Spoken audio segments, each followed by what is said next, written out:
வாழ்க வளமுடன். இந்த தவத்திற்கு நாம் தொடர்ந்து செய்வதற்கு நமது முன்னோர்கள் வேத காலத்திலேயே பிரபஞ்சத்திற்கும் நமக்கும் உள்ள தொடர்பினை வேத மகா வாக்கியங்களாக எழுதி வைத்து இருக்கிறார்கள்.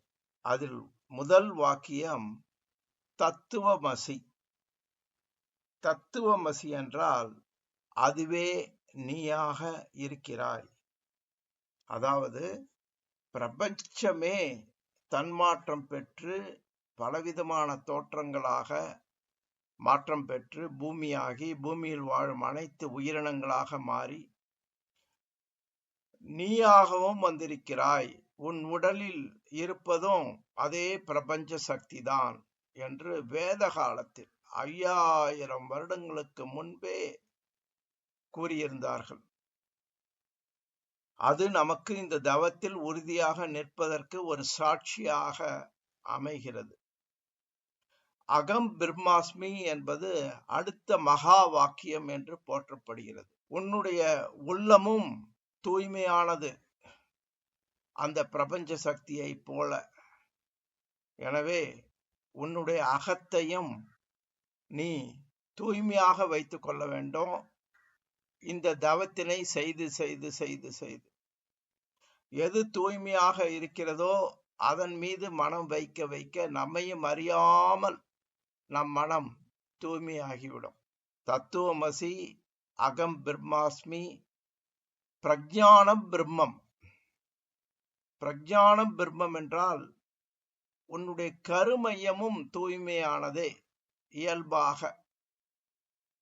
ஆனால் உனது முன்னோர்கள் வாழ்ந்த வாழ்க்கை, நீ பிறந்தது முதல் இந்த மனதையும் உடலையும் கெடுத்துக்கொண்டு செய்த செயல்கள் எல்லாம் அதில் பதிவாகி அவைகள் கருமையம் களங்கமுற்று இருக்கிறது. எனவே உன்னிடம் இயல்பாக இருப்பது மன அமைதி, இயல்பாக இருப்பது உடல் நலம். குளத்திற்கு மேல் பாசி போல தேவையற்ற விஷயங்கள் இருக்கின்றன.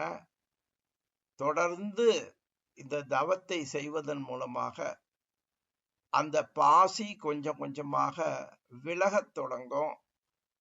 இயல்பாக உடல் நலமும் மன வளமும் நீண்ட ஆயுளும் உனக்கு கிட்டும். 4வது மகா வாக்கியமாக பிரஜானம் பிரம்மம் என்று கூறுகிறார்கள்.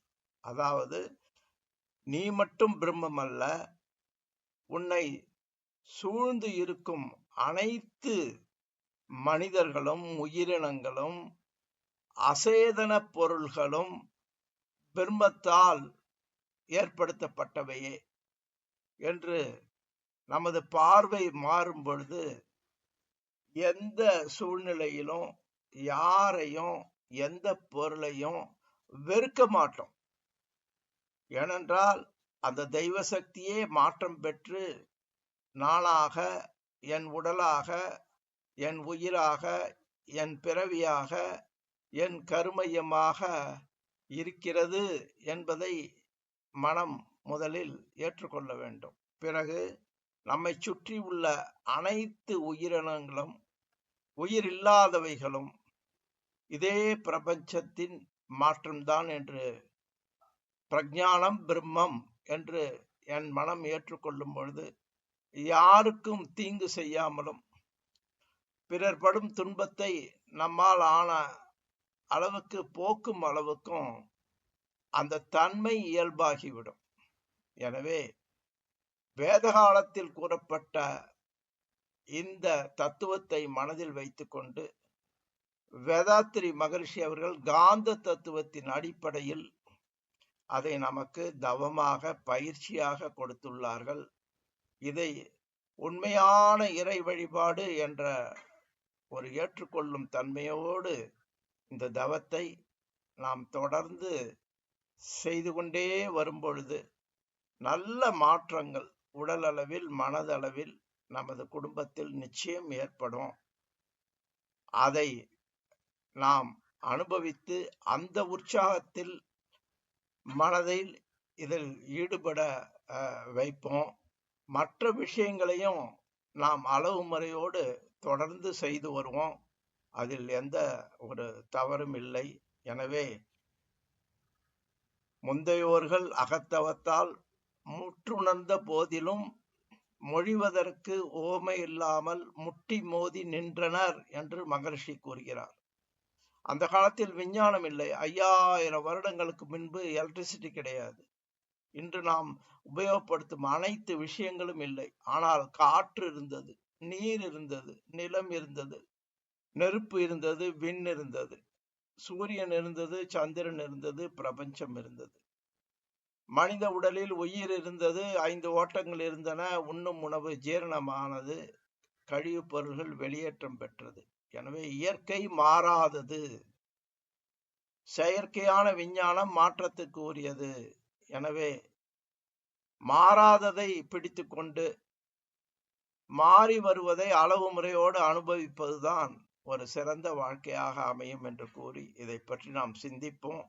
தொடர்ந்து தவத்தை ஒரு கடமையாக செய்வோம், அந்த பயனை பெறுவோம் என்று கூறி நிறைவு செய்வோம். மீண்டும் நாளைக்கு மனதையும் உடலையும் வலுப்படுத்துகிற, சக்தியை கொடுக்கிற, வலுவை கொடுக்கிற ஒரு தவத்தினை நாளை செய்ய இருக்கிறோம்.